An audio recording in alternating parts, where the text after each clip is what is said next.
ช่วงที่2ของข่าววันใหม่นะคะขณะนี้ตี 1:13 นาทีค่ะเราก็มาต่อกันที่ข่าวที่เกริ่นไว้เมื่อสักครู่นี้เป็นข่าวดีสำหรับคนที่เป็นโรคมะเร็งโรคสมองแล้วก็โรคข้อเสื่อมค่ะเพราะว่าล่าสุดนักวิจัยจากมหาวิทยาลัยเชียงใหม่นะคะสามารถค้นพบสารเซซามีนจากงาดำที่สามารถรักษาทั้งโรคมะเร็งโรคสมองแล้วก็โรคข้อเสื่อมได้เป็นครั้งแรกของโลกเลยค่ะ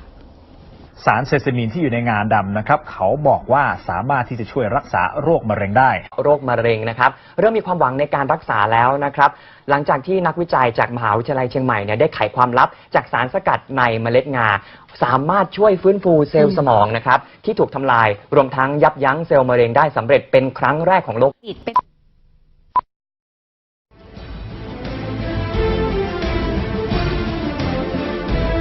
เป็นตำนานนับพันปีจากการค้นพบในราชวงศ์จีนที่ค้นพบว่ายาหรือตำรับอาหารในวังมักมีส่วนผสมของงาเป็นส่วนประกอบอยู่เสมอมีสุภาษิตจีนกล่าวว่าใครได้ครอบครองงาเปรียบประดุจดั่งครอบครองหยกและในคัมภีร์อัลกุรอานยังได้กล่าวว่าแท้จริงในงาดำนั้นสามารถรักษาได้ทุกโรคยกเว้นความตายซึ่งล่าสุดทีมวิจัยของนักวิทยาศาสตร์ไทยด้านชีวเคมีมหาวิทยาลัยเชียงใหม่ได้ค้นพบว่าในงามีสารเซซามีนเป็นครั้งแรกของโลกและได้ทำการจดสิทธิบัตรไปในหลายประเทศและมีการตีพิมพ์เผยแพร่ผ่านวารสารทางวิชาการในสหรัฐอเมริกาอีกด้วยสารเซซามีนสามารถช่วยยับยั้งเซลล์มะเร็งโดยช่วยป้องกันเซลล์ตัดวงจรเส้นเลือดใหม่ที่เป็นน้ำเลี้ยงที่เซลล์มะเร็งสารเซซามีนช่วยฟื้นฟูเซลล์สมองที่เสื่อมจากอาการเจ็บป่วยและยังช่วยยับยั้งการพัฒนาเซลล์ต้นกำเนิดของเซลล์สลายกระดูกซึ่งเป็นต้นเหตุของโรคข้อเสื่อมโรคกระดูกพรุนและมีคุณสมบัติช่วยให้แคลเซียมประสานกับกระดูกได้เร็วขึ้นรวมถึงอาการเส้นเลือดอุดตันในสมองเส้นเลือดแตกที่เป็นสาเหตุของอัมพฤกษ์อัมพาตนอกจากสารเซซามีนในงาดำงาขาวและงาม่อนยังประกอบไปด้วยโปรตีนวิตามิน B วิตามิน E สังกะสีธาตุเหล็กไอโอดีนแคลเซียมแมกนีเซียมโอเมก้า3โอเมก้า6โอเมก้า9และเลซิตินช่วยยับยั้ง IL-1 เบต้าซึ่งเป็นตัวการทำให้กระดูกอ่อนสลายทั้งยังลดความเสี่ยงในการเป็นโรคมะเร็งโรคหัวใจโรคเบาหวานโรคอัลไซเมอร์ช่วยในการขจัดสารพิษของตับช่วยต้านอนุมูลอิสระสาเหตุของโรคต่างๆลดความเครียดเสริมการทำงานของวิตามิน E ที่จะช่วยชะลอความชราช่วยการดูดซึมและสังเคราะห์คอเลสเตอรอลช่วยลดความดันโลหิตป้องกันเส้นเลือดแข็งตัวกระตุ้นประสาทเรื่องการหดตัวของกล้ามเนื้อการทำงานของกล้ามเนื้อหัวใจ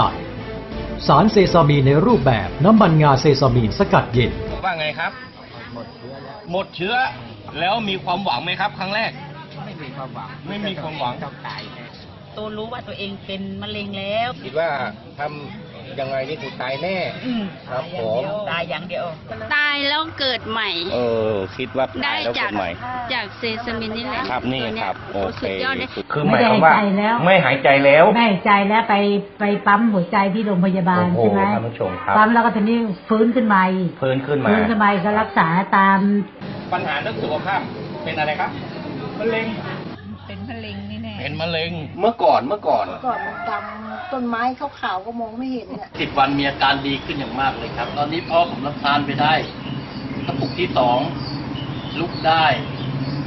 ตอนนี้จะไปใส่บาตรได้แล้วครับเป็นปัญหาเรื่องสุขภาพเลยปัญหาเรื่องสุขภาพก็คือเกี่ยวกับเรื่องของหูเมื่อก่อนคุณหมอบอกไม่ให้กลับมาตายบ้านให้กลับมาตายบ้านแล้วโอ้โหนะครับวันนี้ยังมีชีวิตอยู่ไหนลองยืนดูดิลองยืนดิแม่ยืนเดินได้เลยครับเดินนั่นแหละโอเคแล้วมาแล้วเป็นยังไงครับตอนนี้หายปกติทุกอย่างครับตอนนี้หายไปแล้วน้ำเหลืองไหลกันหมดเลยค่ะน้ำตัวหมดหมอวิจัยไม่ถูกว่าเป็นโรคอะไรเป็นแบบในสมองตีบพอเป็นแล้วนี่ช่วยเหลือตัวเองได้ไหมไม่ได้เลยนะครับจะลุยแตกเลยเหรอมีอาการหลังจากนั้นเดินได้ไหมครับเดินไม่ได้นอนติดเตียงโอ้นอนเตียงการจะสิ้นบุญก่อนอะไรเงี้ยนะโอ้โหท้ออย่างนั้นเลยเหรอมีประทับใจไหมครับประทับใจมากๆไหมครับท่านเดินไม่ได้มา10 กว่าปีคุณยายเพราะอะไรถึงเดินได้คะเพราะมันงาน